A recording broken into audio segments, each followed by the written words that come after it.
Everyone knows Led Zeppelin for their thunderous riffs and massive sound. Jimmy Page's guitar tone was so powerful that it seemed to shake the earth itself.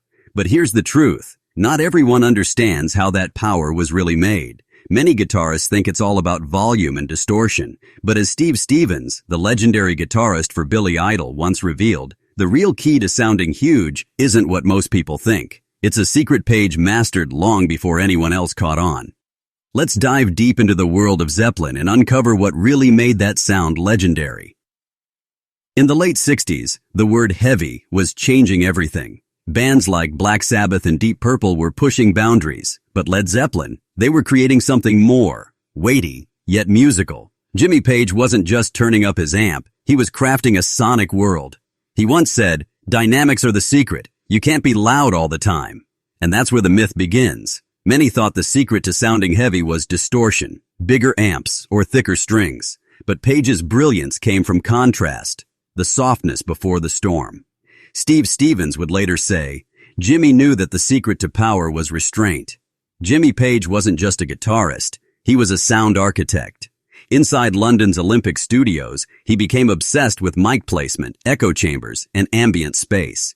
He used distance to create depth, placing microphones far from amplifiers to catch the room's natural reverb. That's why When the Levee Breaks sounds massive even today. Steve Stevens called it painting with air. He explained, most players think heavy means more gain, but Jimmy's sound breathed. He let the room become part of the performance. Page's studio tricks weren't just techniques. They were part of the Zeppelin identity. Jimmy Page often described Led Zeppelin's music as light and shea. He wanted songs to move between extremes, the whisper and the roar. In Babe, I'm Gonna Leave You, the song begins with a soft acoustic pattern, but then explodes with electric fury. That dynamic shift is what makes it feel powerful. Steve Stevens once told Guitar World, if you're loud all the time, you sound small, but if you pull back, then push forward, you create impact. Page was a master at that.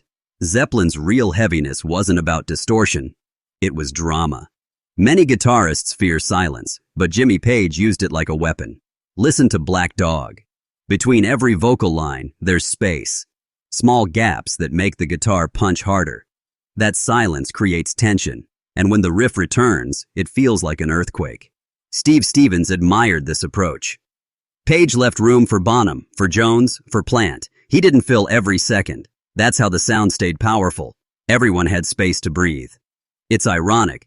What makes Zeppelin so heavy isn't constant noise, but the spaces between the notes. Of course, Jimmy Page's tone didn't exist in isolation. It rode on the thunder of John Bonham's drums. Bonham hit with precision, not chaos. His bass drum didn't just keep time, it spoke. Steve Stevens said, the guitar and drums in Zeppelin weren't separate. They were one monster.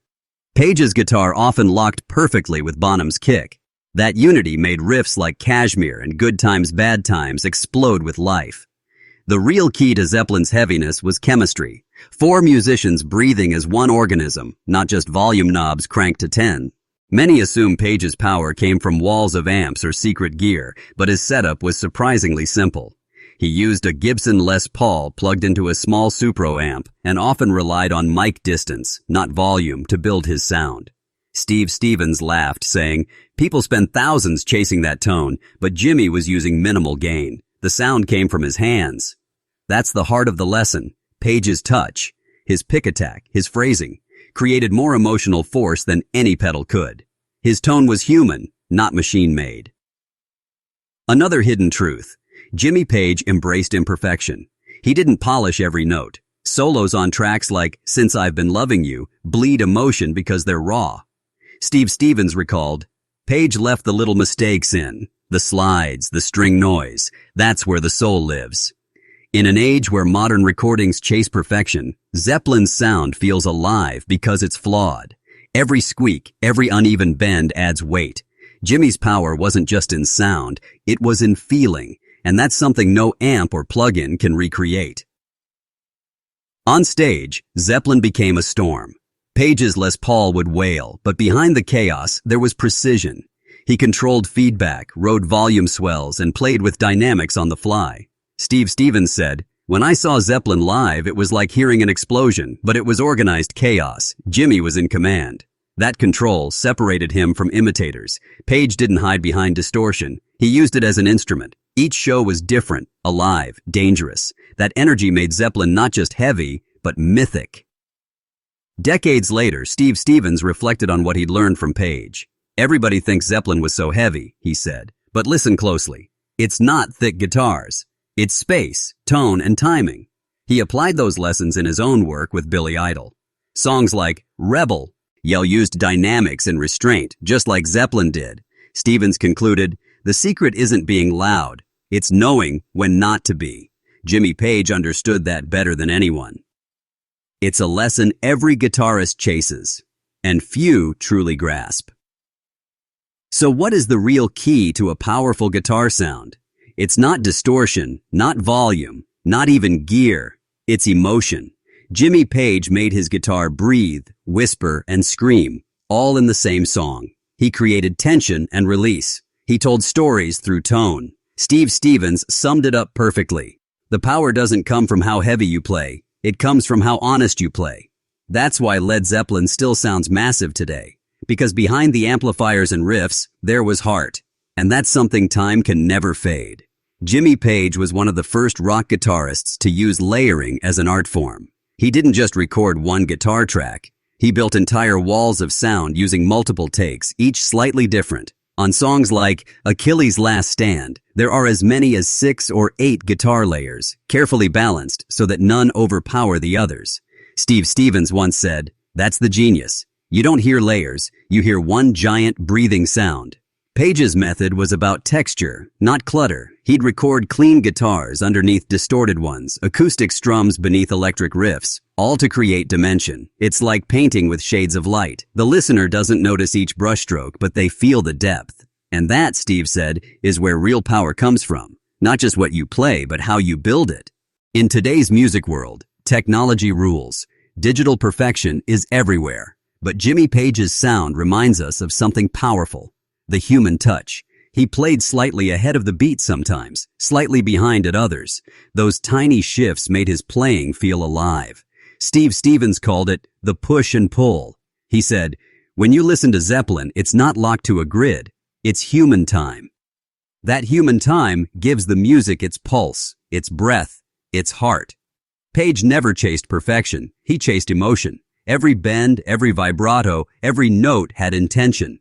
Steve said, that's what today's players miss, the bravery to be imperfect. In the end, that human touch was the secret ingredient that kept Zeppelin's sound eternal.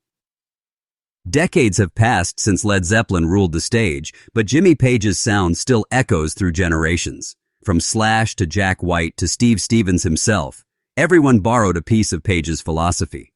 Steve admitted, everything I do, from tone to timing, has some Page in it. He changed the DNA of rock guitar.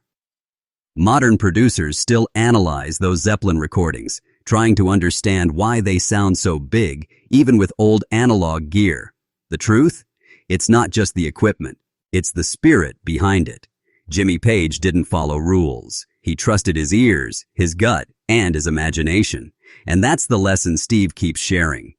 Power doesn't come from imitating. It comes from creating fearlessly, like Jimmy did. That's why Zeppelin's shadow still looms large, not as a memory, but as a standard. So after all the myths, the gear talk, and the technical theories, what's the final truth behind Jimmy Page's sound? Steve Stevens said it best. It's not about how hard you hit the strings. It's about how much feeling you put into them. Jimmy's magic wasn't built on distortion pedals or studio tricks. It came from emotion, storytelling, and instinct. Listen to 10 Years Gone or Rain Song. That's not heaviness. That's beauty with power. Page proved that being heavy isn't about aggression. It's about soul. Steve summed it up with admiration. Every guitarist wants to sound like Jimmy Page, but the secret isn't in his hands. It's in his heart.